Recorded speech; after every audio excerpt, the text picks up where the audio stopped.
변호사 사무실은 조용했습니다. 창밖으로 서울 강남의 고층 빌딩들이 보였습니다. 박선희는 검은 상복 차림으로 딱딱한 의자에 앉아 있었고 68세의 나이가 어깨에 실려 있었습니다. 남편 박정호가 세상을 떠난 지 일주일이 지났습니다. 장례식장의 문상객들, 조문 인파, 그 모든 것이 이제는 꿈처럼 느껴졌습니다. 오늘은 유언장을 개봉하는 날이었습니다.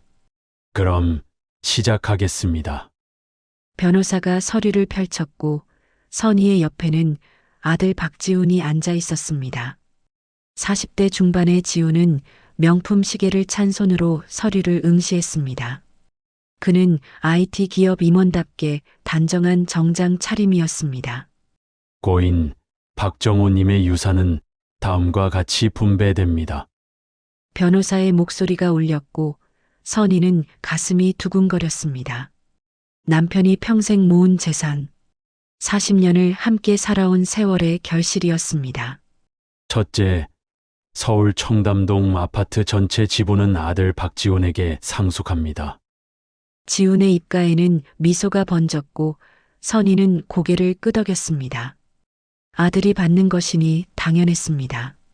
둘째, 주식 및 투자 지분 전액은 박지훈에게 상속합니다.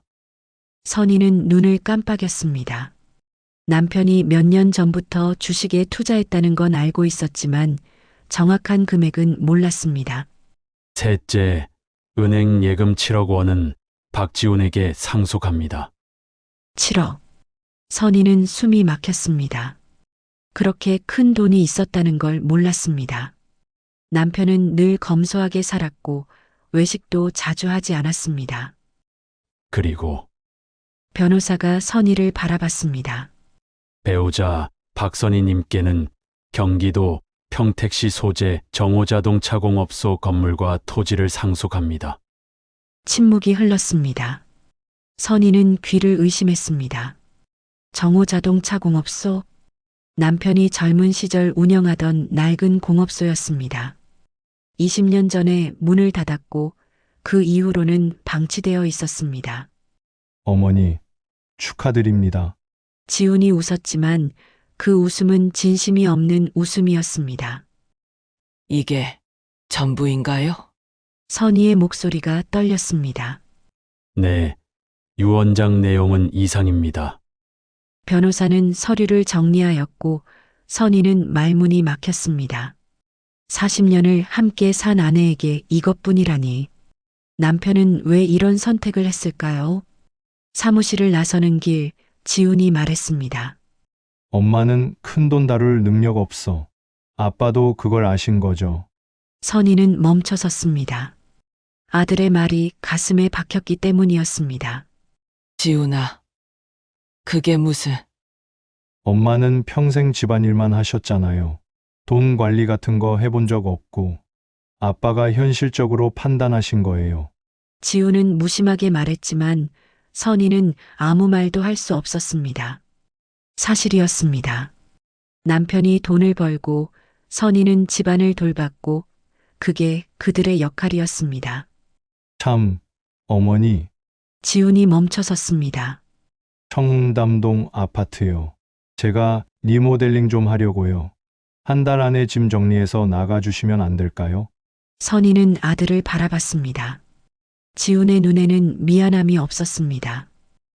거기가 우리 집인데... 이제 제 집이에요.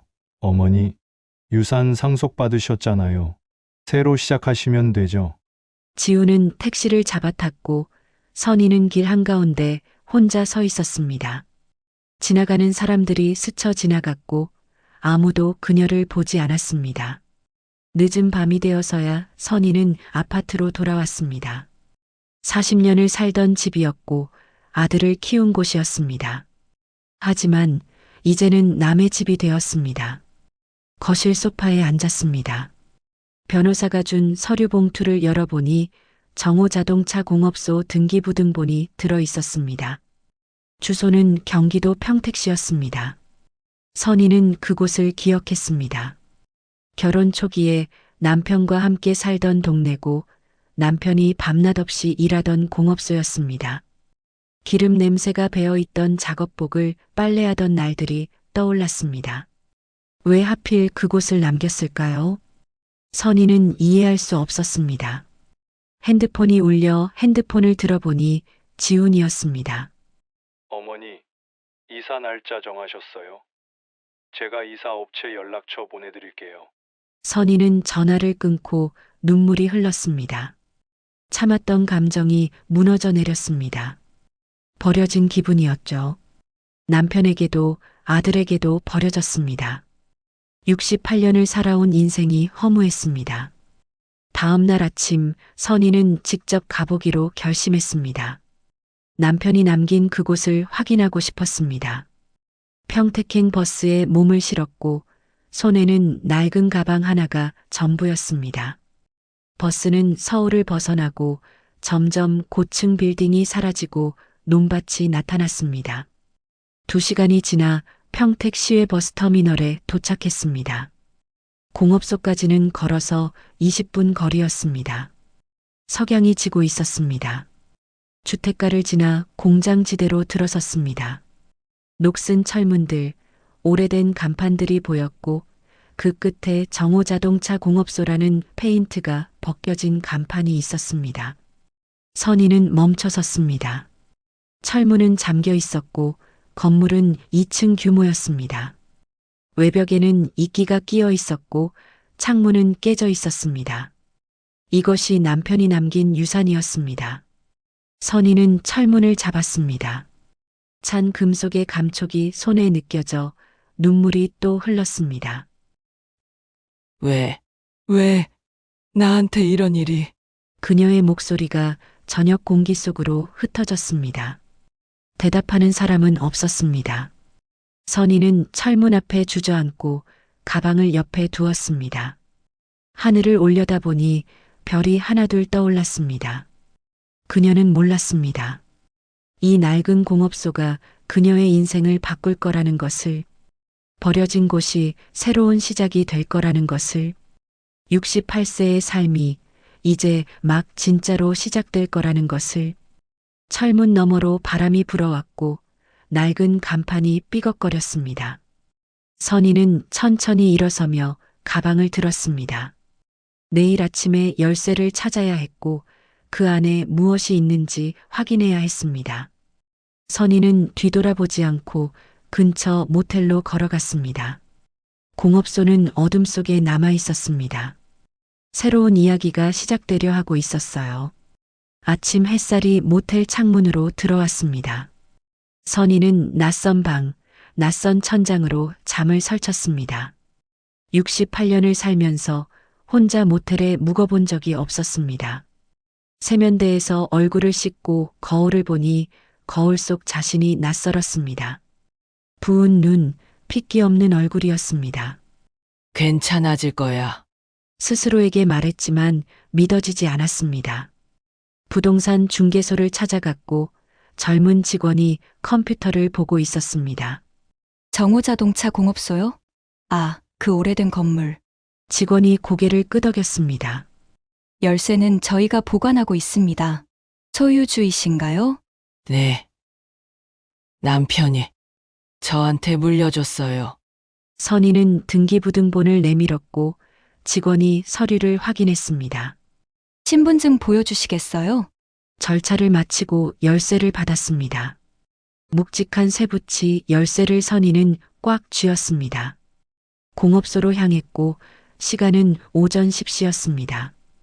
어제와 달리 햇빛 아래 건물이 선명했고 더 낡아 보였습니다. 벽돌 사이로 풀이 자라고 있었습니다. 철문 앞에 서자 심장이 빠르게 뛰었습니다. 열쇠를 자물쇠에 넣어 열어보니 녹슨 소리를 내며 자물쇠가 열렸습니다. 철문을 밀었습니다. 삐걱거리는 소리가 울리며 무거운 문이 천천히 열렸습니다. 먼지가 날렸고 선희는 코를 막았습니다. 안은 어두웠고 창문으로 들어오는 햇빛만이 유일한 빛이었습니다. 바닥엔 낙엽과 먼지가 쌓여 있었습니다. 벽면엔 오래된 공구들이 걸려 있었지만 녹이 슬어 있었습니다. 폐건물 그 자체였어요. 선희는 한숨을 쉬었습니다. 역시나 아무것도 없었습니다. 안쪽으로 걸어 들어가니 1층은 넓은 작업장이었습니다. 천장이 높았고 리프트가 녹슨 채 서 있었습니다. 구석에 계단이 보였고 계단은 2층으로 올라가는 계단이었습니다. 선희가 조심스럽게 발을 디디자 계단이 삐걱거렸습니다. 2층은 작은 사무실이었고 책상과 의자가 먼지에 덮여 있었습니다. 선희는 창문을 열었고 신선한 공기가 들어왔어요. 먼지를 털어냈습니다. 그때였습니다. 사무실 구석에 또 다른 작은 철문이 보였어요. 페인트가 벗겨지지 않았고 관리된 흔적이었습니다. 선희는 다가갔어요. 문에 자물쇠가 달려 있었습니다. 받아온 열쇠 중 작은 것을 넣었고 딸깍 소리를 내며 열렸습니다. 문을 열자 계단이 나타났습니다. 아래로 내려가는 계단이었고 지하였습니다.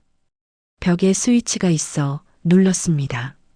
형광등이 깜빡이며 불이 켜졌고 공간을 밝혔습니다. 선희는 숨을 멈췄습니다. 지하는 달랐어요. 깨끗했습니다. 먼지 하나 없고 바닥은 에폭시로 코팅되어 있었고 벽면은 하얗게 칠해져 있었습니다. 그리고 차들이 있었습니다. 세 대의 차량이 덮개를 쓰고 정렬되어 있었어요. 선희는 떨리는 다리를 부여잡으며 천천히 계단을 내려갔습니다. 첫 번째 차량에 다가가 덮개를 잡았고 천천히 벗겼습니다. 붉은색 차체가 드러났고 유선형의 아름다운 곡선이었습니다. 선희는 차를 몰랐지만 이 차가 특별하다는 걸 느꼈습니다. 보닛에 작은 명판이 있었어요. 1965 포니 쿠페 복원판. 선희는 두 번째 차의 덮개를 벗겼습니다. 검은색 세단이었고 중후한 느낌이었습니다. 1974 그랜저 1세대 한정판. 세 번째 차는 회색이고 고전적인 디자인이었습니다. 1967 닛산 클래식. 선희는 입을 다물지 못했어요. 차들은 새 것처럼 빛이 났고 관리되고 있었습니다. 최근까지도요. 누가 관리한 걸까요? 남편이었을까요? 차 옆 테이블에 봉투가 놓여 있었습니다. 선희의 이름이 적혀 있었고 그것은 남편의 글씨였습니다. 떨리는 손으로 봉투를 집어 봉투를 뜯었습니다. 편지였고 남편의 필체였습니다. 선희는 편지를 펼쳤어요. 선희에게 이 편지를 읽고 있다면 나는 이미 세상에 없겠지. 미안하다. 유산 분배로 놀랐을 거야. 지훈이도 날 원망할지 모르겠다. 하지만 이건 내가 내린 가장 신중한 결정이었다. 40년을 함께 살면서 나는 내가 늘 뒤에 있었다는 걸 알았다. 내 그림자처럼 살았다. 집안일, 아이 키우기, 내 뒷바라지. 너는 한 번도 내 이름으로 뭔가를 해본 적이 없었다. 이 차들은 내가 30년간 모아온 것들이다. 젊은 시절의 꿈이었다. 언젠가 클래식카, 복원 사업을 하고 싶었다. 하지만 현실은 그걸 허락하지 않았다. 차들의 가치는 합쳐서 20억이 넘는다. 부동산 시세까지 치면 더 될 거다. 봉투 안에 신탁 서류가 있다. 강릉 해안가 별장 열쇠도 있다. 투자 부동산 명의 변경 서류도 넣어뒀다. 모두 내 이름으로 되어 있다. 지훈에게 준 건 그가 이미 가진 것들이다. 능력도, 인맥도, 미래도 있는 아이다.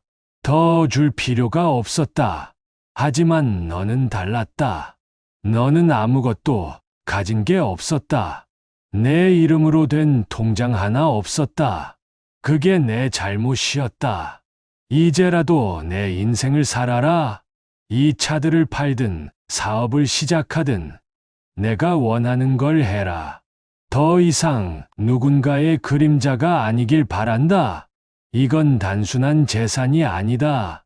너만의 삶을 위한 시작이다. 미안하고 고맙다. 사랑한다. 정호. 편지가 흐려졌고 눈물이 떨어졌습니다. 선희는 주저앉았어요. 차가운 바닥에 무릎을 꿇었습니다. 남편이 알고 있었습니다. 모든 걸 알고 있었어요. 선희가 느꼈던 공허함을, 존재감의 부재를요. 당신, 목소리가 나오지 않았습니다. 울음이 터져나왔고 40년을 참았던 감정이 쏟아졌습니다. 슬픔과 동시에 감사였어요. 남편이 마지막으로 남긴 선물이었어요. 재산이 아니라 믿음이었습니다. 얼마나 울었을까요? 선희는 천천히 일어났습니다. 편지를 다시 읽었고 서류들을 확인했습니다. 신탁 서류에는 강릉 별장 주소가 있었습니다. 해안가 전망 좋은 곳이었어요. 투자 부동산은 서울 마포구에 있었고 상가 건물이었습니다. 모두 합치면 남편의 말대로 20억이 훨씬 넘는 금액이었습니다. 선희는 차들을 다시 바라봤습니다. 광택이 흐르는 차체들이었습니다. 남편이 평생 아꼈던 것들이었어요. 이걸 내가 어떻게... 두려움이 밀려왔어요. 68세의 나이에 이런 결정을 내려야 한다니. 할 수 있을까요? 하지만 동시에 무언가가 꿈틀거렸습니다. 가슴속 깊은 곳에서 올라오는 감정이었습니다. 희망이었습니다. 미약하지만 분명한 희망이었습니다. 선희는 편지를 가슴에 안았습니다. 남편의 체온이 느껴지는 것 같았습니다. 알았어요. 당신, 해볼게요. 작은 목소리였지만 확고했습니다. 선희는 서류들을 챙기고 차들을 다시 한번 둘러봤습니다. 덮개를 씌우고 지하를 나섰습니다. 불을 끄고 문을 잠갔습니다. 이제 시작이었지만 무엇을 어떻게 해야 할지 몰랐습니다. 하지만 멈출 수는 없었습니다. 선희는 공업소를 나섰고 철문을 닫고 자물쇠를 채웠습니다. 오후 햇살이 따뜻했어요. 선희는 어디로 가야 할지 몰랐지만 걸었습니다. 하지만 이제 혼자가 아니었고 남편의 믿음이 함께였습니다. 새로운 삶이 기다리고 있었어요. 평택을 떠나는 버스 안이었습니다. 선희는 창밖을 바라봤고 남편의 편지가 가방 속에 있었습니다. 서류 봉투도 함께였습니다. 어디로 가야 할까요? 청담동 아파트는 이미 남의 집이었습니다. 돌아갈 곳이 없었습니다. 선희는 서류를 다시 꺼냈습니다. 강릉 별장 주소가 눈에 들어왔습니다. 해안가였습니다. 남편이 언제 마련한 걸까요? 결심했습니다. 강릉으로 가기로 했습니다. 버스터미널에서 강릉행표를 끊었습니다. 3시간이 걸렸습니다.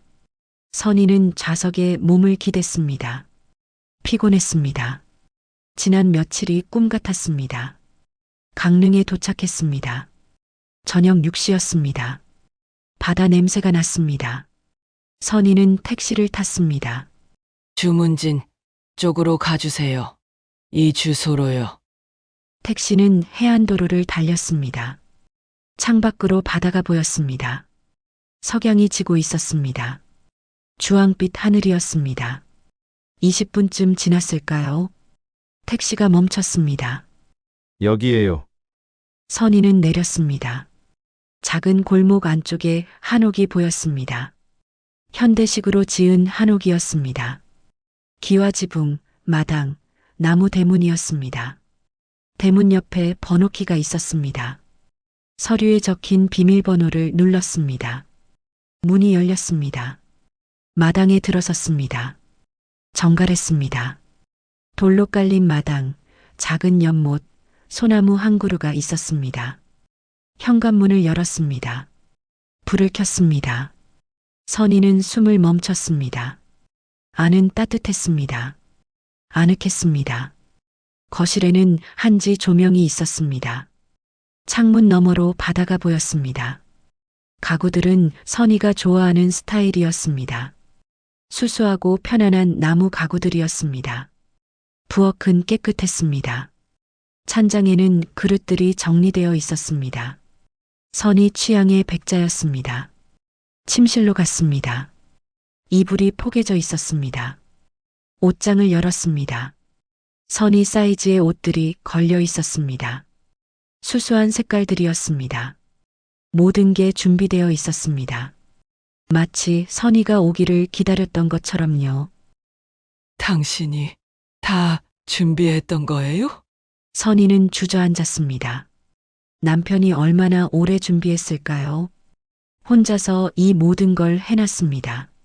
선희를 위해서요. 눈물이 났습니다. 하지만 이번엔 슬픔이 아니었습니다. 감사였습니다. 그날 밤 선희는 처음으로 깊이 잠들었습니다. 다음 날 아침이었습니다. 햇살에 눈을 떴습니다. 창문으로 바다가 보였습니다. 파도 소리가 들렸습니다. 선희는 일어났습니다. 거실 창문을 열었습니다. 시원한 바람이 들어왔습니다. 바다가 푸르렀습니다. 그때 초인종이 울렸습니다. 선희는 놀랐습니다. 누굴까요? 문을 열었습니다. 50대 여자가 서 있었습니다. 환한 미소였습니다. 안녕하세요. 옆집에 사는 한미정이에요. 어제 불 켜진 거 보고 인사드리러 왔어요. 아, 네. 안녕하세요. 선희는 어색하게 인사했습니다. 혹시 박선희 선생님 맞으시죠? 정우 씨가 말씀하셨어요. 언젠가 부인 오실 거라고? 선희는 깜짝 놀랐습니다. 남편을 아셨어요? 네. 몇 년 전부터 이 집 관리 부탁받았거든요. 가끔 와서 청소하고 환기하고 그랬어요. 좋은 분이셨어요. 미정의 눈이 촉촉했습니다. 소식 듣고 놀랐어요. 빈소에 가고 싶었는데 서울이 멀어서 조의 드립니다. 고맙습니다. 선희는 고개를 숙였습니다. 혼자 계시기 힘드시죠? 제가 도와드릴 게 있으면 말씀하세요. 이 동네는 제가 오래 살아서 잘 알아요. 감사합니다. 그런데 선희는 망설였습니다. 저기 클래식카 아시는 분 혹시 아세요? 미정이 고개를 갸웃했습니다. 클래식카요? 아, 김도윤 씨. 주문진의 클래식카 정비소 하시는 분이에요. 정우 씨랑 친하셨어요. 선희는 눈이 커졌습니다. 미정은 핸드폰을 꺼냈습니다. 번호 드릴게요. 좋은 분이에요. 믿을 만해요. 그날 오후 선희는 김도윤을 만났습니다. 40대 중반의 남자였습니다. 작업복 차림이었습니다. 손에 기름때가 묻어 있었습니다. 선생님, 뵙게 되어 영광입니다. 정우 형님 말씀 많이 들었어요. 도윤은 정중하게 인사했습니다. 평택 공업소 차들 말씀이시죠? 제가 관리했어요. 형님이 부탁하셨거든요. 그럼 차들 가치도 아시나요? 네. 포니 쿠페는 7억 정도 될 겁니다. 그랜저 1세대는 5억, 닛산은 8억쯤요. 시장 상황에 따라 달라지지만요. 선희는 숨이 막혔습니다. 실제로 듣으니 더 놀라웠습니다. 팔고 싶으세요? 아직 잘 모르겠어요. 일단 정리부터 하려고요. 천천히 생각하세요. 제가 도와드릴게요. 필요하면 감정도 받아들이고요. 도윤은 명함을 건넸습니다. 선희는 감사하다고 말했습니다. 다음 날 선희는 변호사를 만났습니다. 강릉 시내의 법률사무소였습니다. 이서연 변호사였습니다. 30대 후반의 차분한 여성이었습니다. 서류 검토해봤습니다. 모두 적법하게 처리되어 있어요. 서연이 말했습니다. 신탁도, 부동산 명의도 문제 없습니다. 세금 문제만 정리하면 돼요. 세금이요? 상속세가 있어요. 하지만 배우자 공제가 크니까 부담은 적을 거예요. 제가 세무사 연결해 드릴게요. 서연은 친절했습니다. 하나하나 설명해 줬습니다. 선희는 고개를 끄덕였습니다. 이해되지 않는 부분이 많았습니다. 하지만 도움받을 수 있다는 게 감사했습니다. 일주일이 지났습니다. 선희는 강릉에 적응하고 있었습니다. 미정이 자주 찾아왔습니다. 같이 시장도 갔습니다. 반찬도 나눠 먹었습니다. 박 선생님, 표정이 좋아지셨어요. 미정이 웃었습니다. 처음 오셨을 땐 많이 힘들어 보이셨는데, 이제 좀 살 것 같으세요? 네, 덕분에요. 선희는 미소 지었습니다.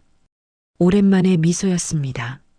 이제 진짜 선생님 삶 시작할 시간이에요. 누구 눈치 안 보고 사세요. 미정의 말이 가슴에 와닿았습니다. 선희는 매일 아침 바다를 보며 일기를 쓰기 시작했습니다. 새로 산 공책이었습니다. 나는 더 이상 버려진 사람이 아니다. 첫 페이지에 적었습니다. 떨리는 글씨였습니다. 나에게도 삶이 있다. 내 이름으로 된 삶이. 매일 아침 되뇌었습니다. 처음엔 믿어지지 않았습니다. 하지만 점점 익숙해졌습니다. 한 달이 지났습니다. 선희는 변했습니다. 얼굴에 핏기가 돌았습니다. 걸음걸이가 달라졌습니다. 하지만 문제는 남아 있었습니다. 차들을 어떻게 할 것인가? 사업을 시작할 것인가? 팔 것인가? 그리고 지훈이었습니다. 아들은 한 번도 연락하지 않았습니다. 선희도 연락하지 않았습니다. 마음이 아팠습니다. 어느 날 저녁 선희는 바다를 보며 앉아 있었습니다. 파도 소리가 들렸습니다. 별이 떴습니다. 당신, 나 잘하고 있는 거 맞죠? 바람이 불었습니다. 대답은 없었습니다. 하지만 선희는 알았습니다. 남편이 원했던 게 이거라는 걸요. 혼자서도 숨 쉴 수 있는 삶이요. 선희는 일어섰습니다. 집으로 들어갔습니다. 공책을 펼쳤습니다. 내일은 뭘 할까? 작은 질문이었습니다. 하지만 중요한 질문이었습니다. 68년을 살면서 처음 던지는 질문이었습니다. 선희는 펜을 들었습니다. 천천히 적기 시작했습니다. 새로운 시작이었습니다. 강릉에서의 2달째였습니다. 선희는 아침마다 바다를 걸었습니다. 건강이 좋아졌습니다. 잠도 잘 왔습니다. 도윤과 서연의 도움으로 재산 정리가 끝나가고 있었습니다. 세금 문제도 해결되었습니다. 마포 상가는 임대료가 꾸준히 들어왔습니다. 선희는 공업소 차들을 아직 팔지 않았습니다. 남편의 흔적이었습니다. 조금 더 두고 싶었습니다. 어느 날 오후였습니다. 선희는 마당에서 책을 읽고 있었습니다. 미정이 준 소설책이었습니다. 초인종이 울렸습니다. 선희는 고개를 들었습니다. 예정된 손님은 없었습니다. 문을 열었습니다. 지훈이 서 있었습니다. 선희는 숨이 멎었습니다. 2달 만이었습니다. 아들은 달라져 있었습니다. 수척했습니다. 눈 밑에 다크서클이 있었습니다. 정장은 구겨져 있었습니다. 명품 시계는 사라졌습니다. 엄마, 지훈의 목소리가 떨렸습니다. 들어오려. 선희는 문을 열었습니다. 지훈이 안으로 들어왔습니다. 비틀거렸습니다. 선희는 아들을 부축했습니다. 거실 소파에 앉혔습니다. 물을 가져왔습니다. 지훈은 물을 벌컥 들이켰습니다. 언제 왔니? 오늘 아침 버스 타고 지훈은 고개를 숙였습니다. 선희는 조용히 기다렸습니다. 엄마, 나 망했어. 지훈의 목소리가 깨졌습니다. 청담동 아파트 리모델링 하느라 5억 들어갔어. 대출 받았고 투자도 했어. 친구가 괜찮다고 해서 하이리스크였는데 지훈은 얼굴을 감쌌습니다. 다 날렸어. 8억 회사에서도 잘렸어. 횡령, 의혹 때문에 억울한데 증명할 방법이 없어. 선희는 아무 말하지 않았습니다. 가슴이 아팠습니다. 하지만 놀랍지 않았습니다.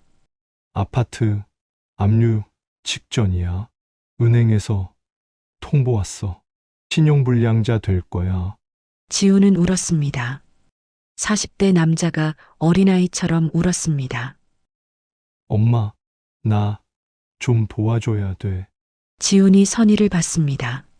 그 공업소에 뭐 있는 거 알거든.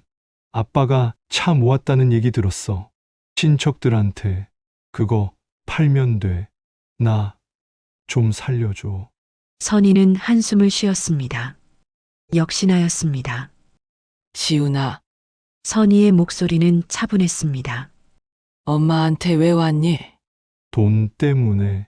아니, 엄마니까. 엄마를 2달간 한 번도 안 찾았잖니. 연락도 안 했고. 지훈은 말문이 막혔습니다.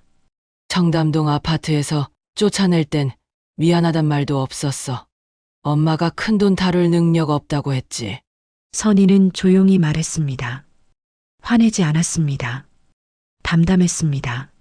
근데 이제 와서 돈 달라고 하니? 엄마, 나는 내 ATM이 아니야. 선의는 처음으로 아들에게 단호하게 말했습니다. 지우는 고개를 들었습니다. 어머니의 눈빛이 달랐습니다. 예전의 순종적인 눈이 아니었습니다. 엄마, 변했네? 지훈이 비웃었습니다. 그래. 편했어. 내 아버지 덕분에. 선의는 차를 끓였습니다. 지훈에게 내밀었습니다. 마시면서 얘기하자. 지훈은 차를 받았습니다. 손이 떨렸습니다. 엄마는 너를 돕고 싶어. 내가 내 아들이니까. 선의가 말했습니다. 하지만 돈을 준다는 건 아니야. 내가 다시 살아갈 길을 열 수 있을지 판단할 거야. 무슨 소리야? 내가 왜 이렇게 됐는지 알아? 선의는 지훈을 똑바로 봤습니다. 내가 아버지한테 배운 게 돈뿐이었어. 사람 대하는 법. 겸손, 책임감은 안 배웠지. 그게 내 문제야. 지훈은 입을 다물었습니다. 내가 도와줄게. 하지만 조건이 있어. 선의는 메모지를 꺼냈습니다. 적어둔 글이었습니다. 첫째, 모든 재정을 공개해. 빚이 얼마인지, 자산이 뭐가 남았는지 다 보여줘. 지훈이 얼굴을 찌푸렸습니다. 둘째, 신탁 관리를 받아. 서연 변호사가 내 회생 계획을 세울 거야. 매달 생활비는 정해진 만큼만 받고 나머지는 빚 갚는 데 써. 엄마, 그건 셋째, 심리 상담 받아. 너한테 필요해. 왜 이렇게 됐는지 돌아봐야 돼. 선의는 멈추지 않았습니다. 넷째, 나한테 공식적으로 사과해. 청담동 아파트에서 한 말들, 무시한 것들, 진심으로 사과해. 지훈은 고개를 들지 못했습니다. 이 조건들 지키면 돕겠어. 안 지키면 혼자 해결해. 선의의 목소리는 흔들리지 않았습니다. 선택해. 침묵이 흘렀습니다. 지훈은 주먹을 쥐었습니다. 풀었습니다. 다시 쥐었습니다. 미친. 지훈이 욕을 뱉었습니다. 엄마가 언제부터 이렇게 됐어? 아빠 돈 받더니 완전 달라졌네. 선의는 웃었습니다. 쓸쓸한 웃음이었습니다. 그래, 달라졌어. 68년 만에 처음으로 내가 누군지 알게 됐으니까. 지훈은 일어섰습니다. 문으로 향했습니다. 좋아. 혼자 할게. 엄마, 돈 필요 없어. 그래, 가렴. 선의는 막지 않았습니다. 지훈은 문고리를 잡았습니다. 멈췄습니다. 열지 못했습니다. 한참이 지났습니다. 지훈은 고개를 떨궜습니다. 어깨가 떨렸습니다. 엄마, 작은 목소리였습니다. 미안해. 선의는 눈물을 참았습니다. 청담동에서 엄마한테 한 말들 정말 미안해. 엄마가 평생 나 위해 살았는데 내가 너무했어. 지훈이 돌아섰습니다. 눈물 범벅이었습니다. 엄마, 조건 다 들을게. 제발 좀 도와줘. 나 혼자는 못해. 선희는 다가갔습니다. 아들을 안았습니다. 지훈은 어머니 품에서 울었습니다. 괜찮아. 다 괜찮아질 거야. 선희가 아들의 등을 토닥였습니다. 그날 밤 지훈은 객실에서 잤습니다. 선희는 서연에게 연락했습니다. 상황을 설명했습니다. 내일 사무실로 오세요. 같이 정리해 봅시다. 서연은 흔쾌히 말했습니다. 다음 날 셋은 서연의 사무실에 앉았습니다. 지훈은 모든 서류를 내놨습니다. 통장, 대출 내역, 신용카드 명세서였습니다. 총 부채가 13억입니다. 자산은 거의 없네요. 서연이 한숨을 쉬었습니다. 개인회생 신청하는 게 좋겠어요. 파산까진 안 가도 될 것 같아요. 얼마나 걸려요? 지훈이 물었습니다. 5년 정도요. 성실히 이행하면 빚의 일부는 탕감돼요. 선희가 말했습니다. 제가 3억 지원하겠습니다. 급한 빚부터 갚고 나머지는 회생 절차 밟는 거죠. 엄마, 조건은 그대로야. 지켜.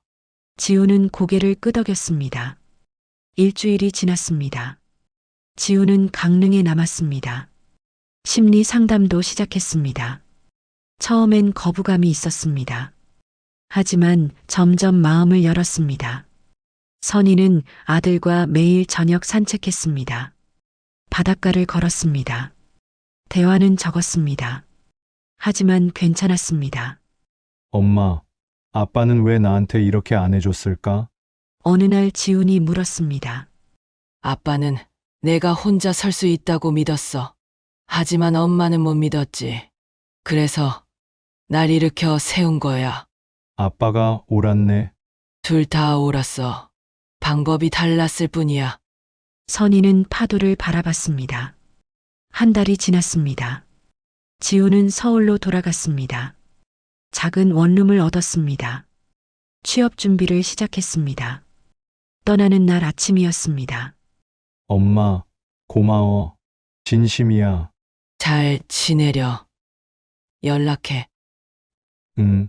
이번엔 진짜로 할게. 지훈은 포옹했습니다. 선희는 아들을 안았습니다. 택시가 떠났습니다. 선희는 손을 흔들었습니다. 혼자 남았습니다. 하지만 외롭지 않았습니다.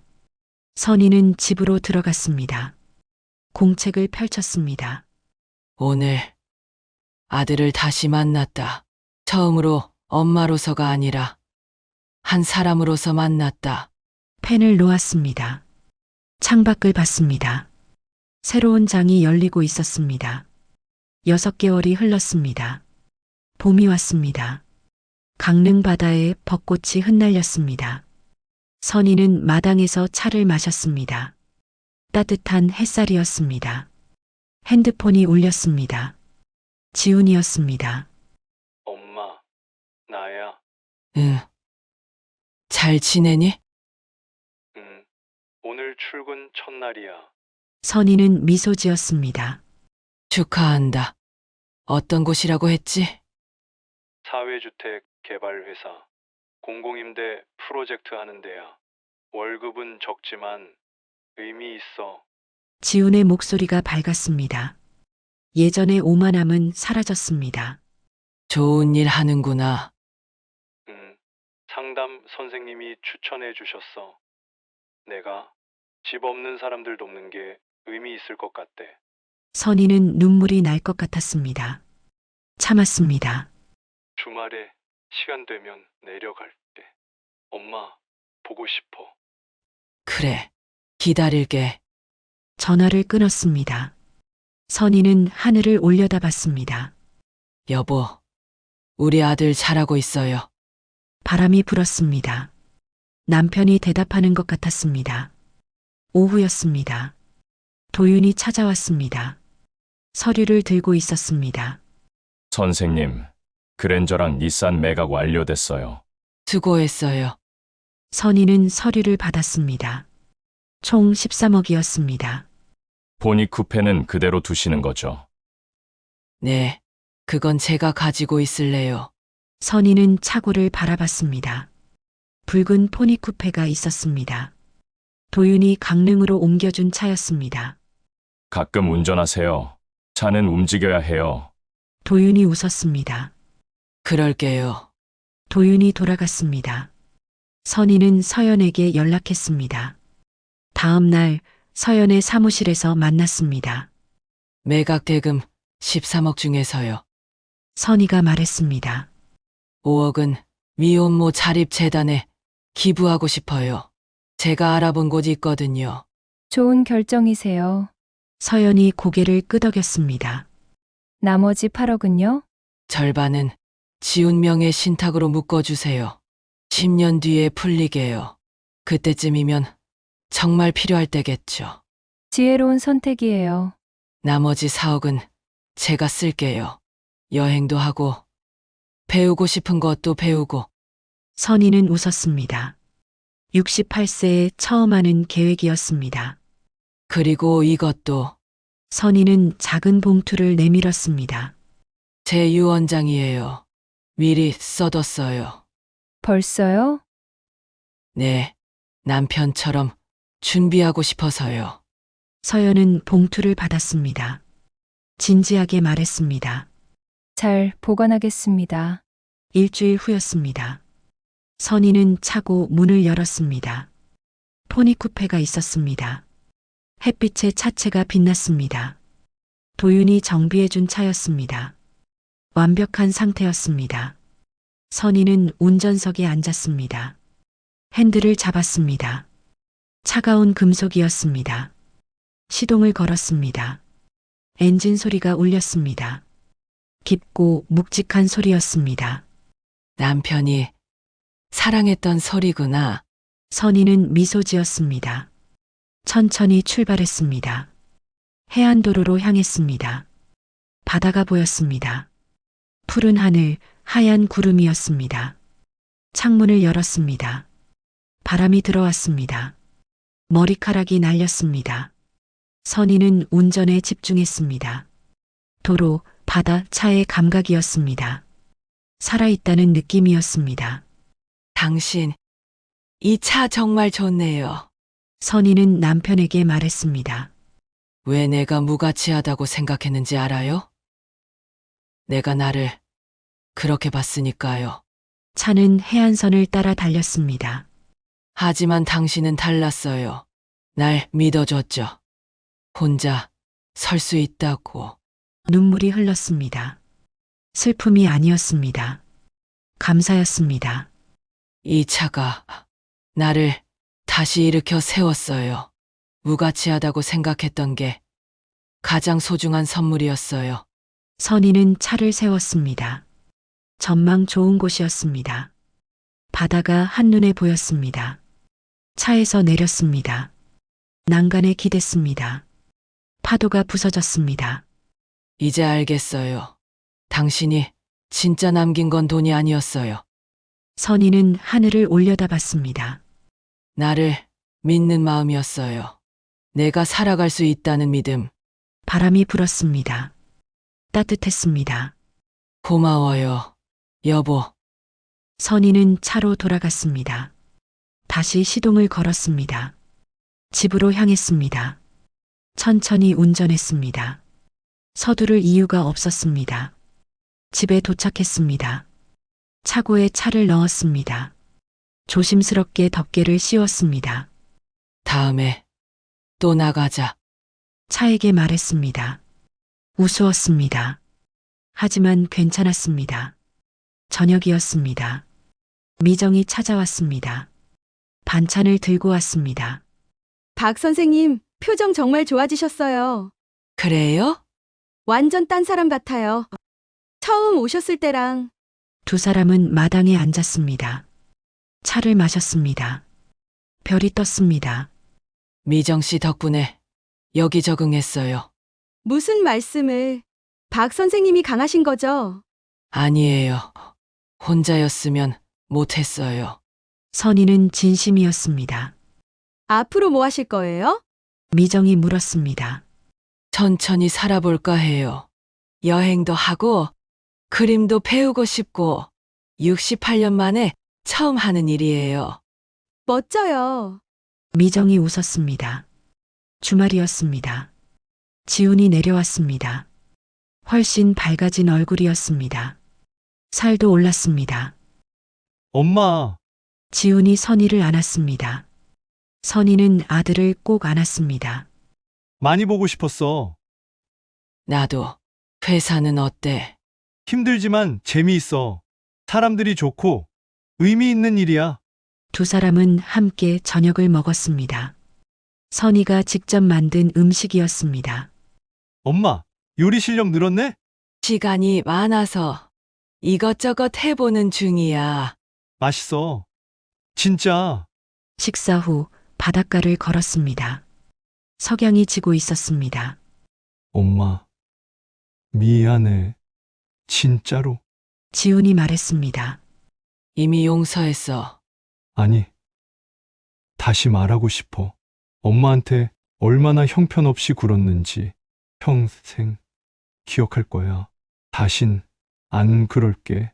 선희는 아들의 손을 잡았습니다. 내가 배우고 있다는 거 엄마는 알아. 그걸로 충분해. 사랑해. 엄마, 나도 사랑한다. 두 사람은 석양을 바라봤습니다. 말이 필요 없었습니다. 그날 밤 선희는 일기를 썼습니다. 오늘 아들과 진짜 가족이 되었다. 역할이 아니라 사람으로서. 펜을 놓았습니다. 창밖을 봤습니다. 별이 가득했습니다. 3개월 후였습니다. 선희는 제주도에 있었습니다.